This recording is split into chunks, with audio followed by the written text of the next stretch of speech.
사도신경으로 우리의 신앙을 고백하도록 하겠습니다. 시작. 전능하사 천지를 만드신 하느님 아버지를 내가 믿사오며 그 외아들 우리 주 예수 그리스도를 믿사오니 이는 성령으로 잉태하사 동정녀 마리아에게 나시고 본디오 빌라도에게 고난을 받으사 십자가에 못 박혀 죽으시고 장사한 지 사흘 만에 죽은 자 가운데서 다시 살아나시며 하늘에 오르사 전능하신 하나님 우편에 앉아 계시다가 저리로서 산자와 죽은 자를 심판하러 오시리라.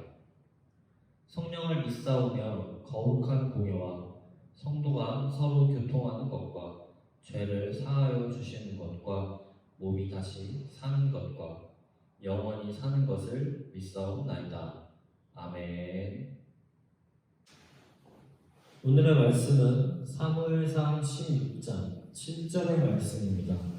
오늘의 말씀은 사무엘상 16장 7절의 말씀입니다. 우리 앞에 나오는 화면을 보고 함께 한 목소리로 봉독하도록 하겠습니다. 시작.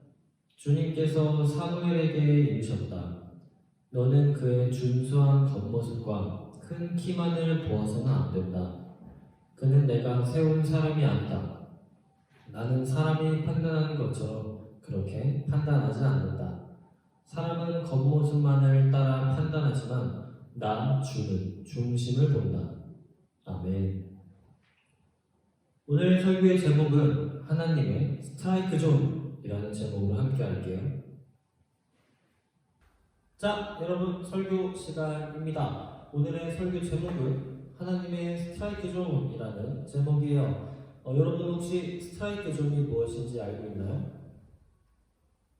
알고 있는 친구들이 분명 있을 거라고 생각해요. 야구 용어입니다. 스트라이크 존이라는 건 바로 야구에서 쓰는 말인데 옆에 보이는 이 사진에 나오듯이 이제 홈 플레이트라는 밑에 이렇게 집 모양으로 되어 있는 그 발 대는데 거기 뭐 위에 이제 뭐 가상으로 설정한 공간을 이야기한대요. 뭐 겨드랑이에서 무릎 정도까지의 높이를 이제 스트라이크 존이라고 해서 거기 공이 딱 들어가면 이건 스트라이크야.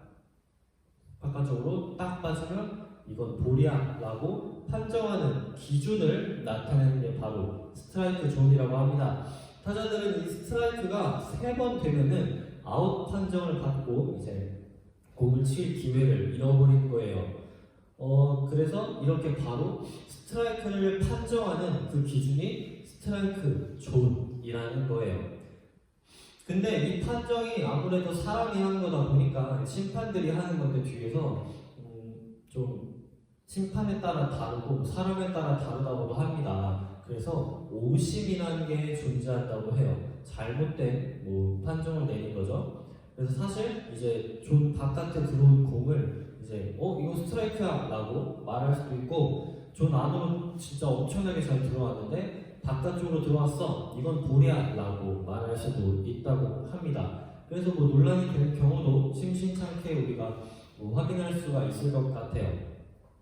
그럴 때는 이제 비디오 판독을 요청할 수 있지만 한 경기에 비디오 판독을 요청할 수 있는 기회가 매우 적기 때문에 그 기회를 엄청 중요한 순간이 아니고서는 그 판정에다가 쓰는 건 거의 없는 것 같습니다.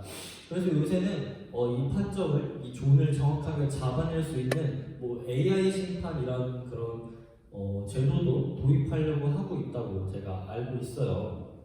자, 여기까지 깨알 야구 상식이었습니다. 자, 이처럼 사람이 무언가를 판단할 때는 그리고 결정을 내릴 때는 언제나 기준이라는 것이 있어요. 전사님이 음식을 시킨다든지 뭘 주문한다든지 할 때 내가 좋아하는 거, 내가 원하는 거, 내가 먹고 싶은 거 이런 기준을 가지고 주문하거나 시키거나 할 거예요. 그쵸? 자, 그래서 심판이 이제 공이 들어오는 위치를 딱 판단하고 스트라이크다, 볼이다 하는 결정을 내릴 때 스트라이크 존, 그 네모난 옆에 나오는 존이라는 것이 바로 그것을 판단하는 기준이 되어준다고 합니다. 이제 이런 것뿐만 아니라 우리가 사람을 뽑을 때 반장 선거, 회장 선거라든지 이것저것 뽑기 그런 것들 우리가 판단해야 될 것이 있을 때 기준이 되어주는 것, 그것을 가지고 투표를 하거나 뭐 행동으로 할 때가 있을 거예요. 우리가 이렇게 기준을 가지고 투표를 하고 세상에 필요한 기준이 있듯이 이제 하나님도 하나님의 일을 하기 위한 그런 기준이 하나 있다고 합니다. 과연 하나님의 기준, 그것은 무엇인지 우리 함께 성경 이야기를 통해서 알아보도록 할게요. 자, 우리는 지난주에 하나님의 기름 부으심을 받고 이스라엘의 왕이 된 사울이 하나님의 명령을 또 따르지도 않고 순종하지도 않고 뭐 하라는 거 굳이 반대로 하고 자기 하고 싶은 대로 하다가 이제 하나님께 꾸짖음을 받고 결국 나중에 왕의 자리에서 내려오게 할 거야 라고 하는 것까지 보았어요.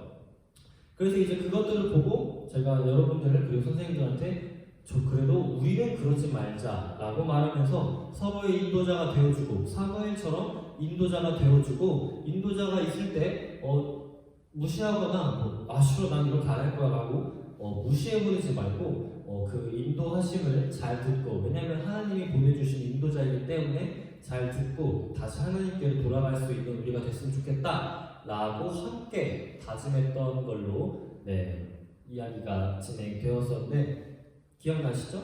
본 친구들은 아마 기억날 거라고 생각하고 오늘은 그 이후의 이야기가 되겠습니다. 자, 이제 사무엘은 하나님을 떠난 사울의 모습이 너무 슬펐어요. 왜냐하면 자기가 막 기름 부으기도 하고 막 그렇게 해서 결국 뽑힌 사람이었는데 하나님을 떠난 그 모습을 보고 너무 슬퍼해서 하나님께 눈물을 흘리면서 기도를 했다고 합니다. 그때 하나님이 이렇게 사무엘에게 말씀하세요. 너는 언제까지 그렇게 슬퍼만 할 거냐? 이제 너는 베들레헴에 가서 이새라는 사람을 한번 만나봐라. 내가 그의 아들 중에서 이스라엘의 새로운 왕으로 뽑을 것이다 라고 하나님께서 말씀하세요. 그래서 하나님은 베들레헴에 사는 이새의 아들 중에서 이스라엘을 다스릴 새로운 왕, 사울을 대신할 새로운 왕을 세우시기로 하셨어요. 그렇게 사무엘은 베들레헴으로 갔고 이새와 그의 아들들 6명의 아들들을 만났답니다. 그리고 한 명 한 명 찬찬히 살펴봤어요. 어느 놈이 왕이 될 상인가 하면서 살펴봤어요. 첫째 아들은 키가 크고 멋진 외모를 가졌어요. 옛날에 사울이 왕이 될 때처럼 말이에요. 그래서 사무엘은 이 사람이 왕이 될 사람이구나 라고 생각했다고 해요.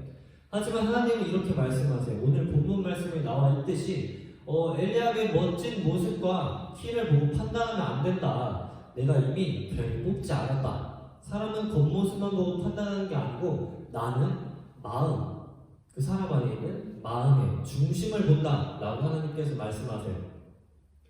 하나님이 보시는 것은 과연 무엇이었을까요? 바로 오늘 방금 얘기한 것처럼 하나님은 우리 마음에 있는 중심을 보고 그 사람을 판단하신다고 합니다.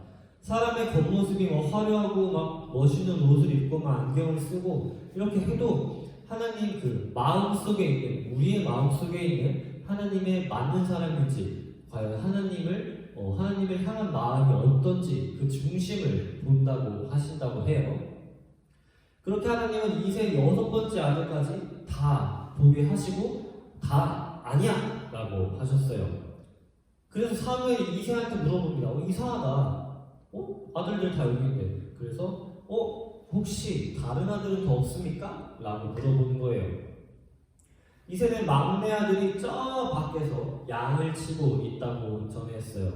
사무엘은 그를 데려오라고 했고 막내 아들이 오자 하나님께서 이렇게 말씀하십니다. 이가 왕이 될 사람이니 일어나서 그에게 기름을 부어라 라고 말씀하신 거예요. 하나님은 막내 아들에게, 이세의 막내 아들에게 기름을 부으라고 하시면서 왕으로 선택하셨습니다. 그 이름은 여러분이 잘 알 수도 있는 다윗이라는 사람이에요. 하나님은 이 기름 부음 받은 다윗과 언제나 함께 하시고 은혜를 주시는 그런 놀라운 역사를 나중에 보여주십니다. 다윗은 하나님의 마음에 너무나도 맞는 사람이었어요. 이새는 다윗이 너무 어리다고 생각해서 넌 저기 일단 있어. 우리 형들이랑 같이 한번 가볼게 하고 왔을 텐데 사무엘이 아들들을 불렀을 때 그래서 데려오지 않았던 거예요. 너무 어리니까. 하나님은 다윗의 마음의 중심을 보셨습니다.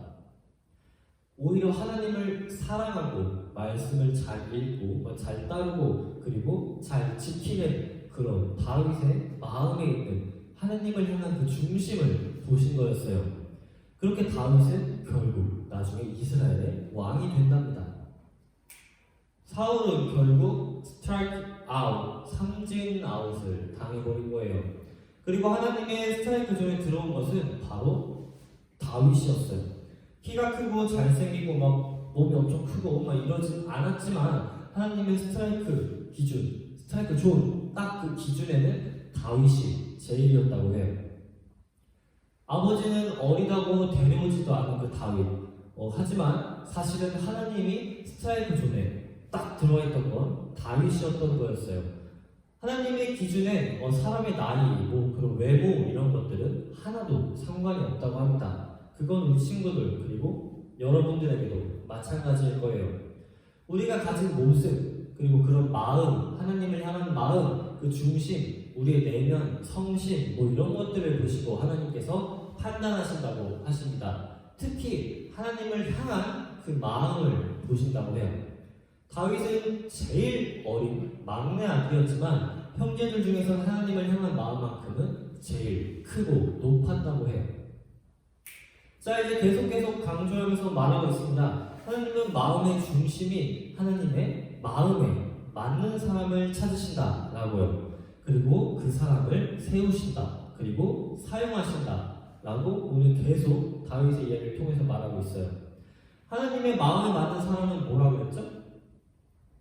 바로 하나님을 사랑하고 그 말씀을 잘 따르는 사람, 순종하는 사람, 그리고 예배에 나와 기도하고 함께 찬양하고 할 줄 아는 사람을 말한다고 했어요. 하나님의 말씀에 순종하는 사람이라고 정리할 수 있을 것 같습니다. 하나님은 이런 모습을 스트라이크 존의 기준으로 삼으시는 거예요.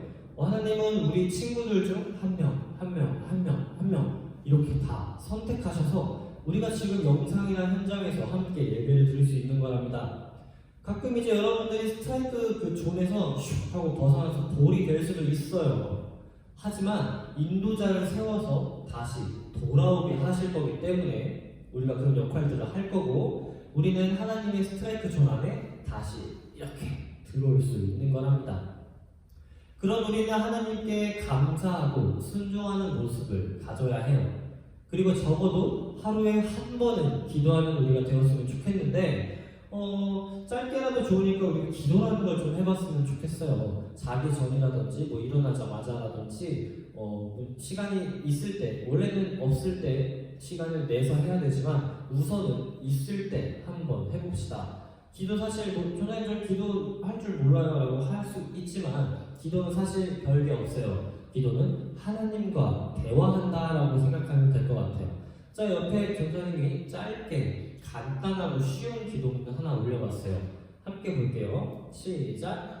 하나님, 좋은 아침입니다. 저는 조금 피곤하지만 그래도 잘 잤어요. 오늘도 맑은 하늘, 햇빛을 주셔서 감사합니다.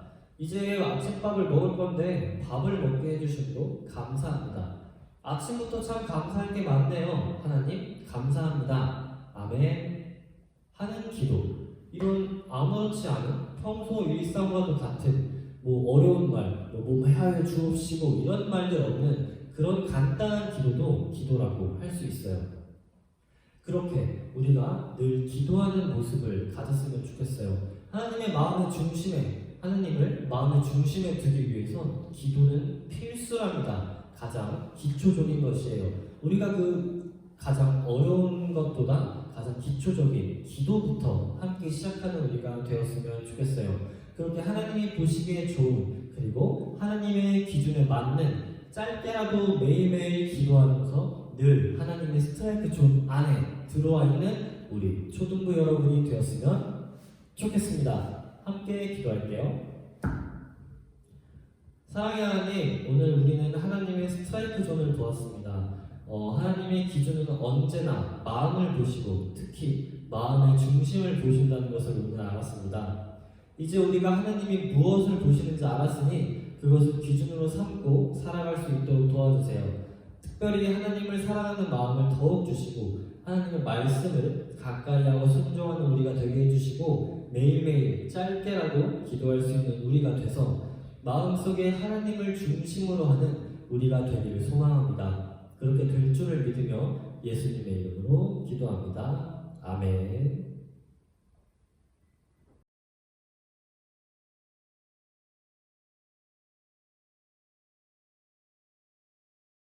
자, 광고 시간입니다. 자, 오늘의 광고는 오늘은 창조절 9번째 주일이고 10월의 마지막 주입니다. 벌써 10월 31일이네요. 이제 올해가 2달밖에 안 남았어요.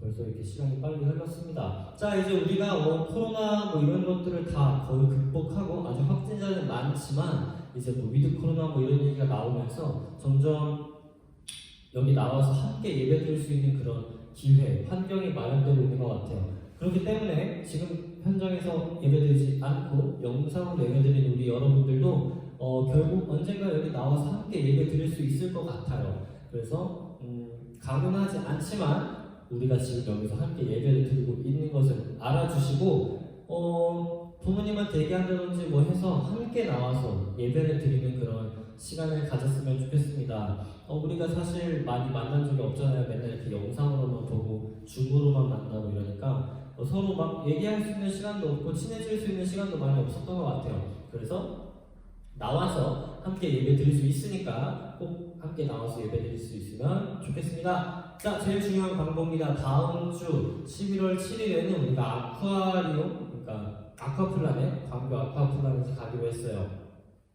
이미 누가 갈 건지 다 파악이 됐고 가기로 했고 만약에 안 가더라도 영상으로 예배는 제공이 되니까 영상으로 함께 예배 드릴 수 있으면 좋겠고 웬만하면 갔으면 좋겠고 혹시라도 저 갈 수 있을 것 같아요 라고 얘기해줄 친구들이 있으면 망설이지 말고 바로 선생님들한테 전화하거나 문자하거나 카톡하거나 해서 알려줄 수 있으면 좋을 것 같아요.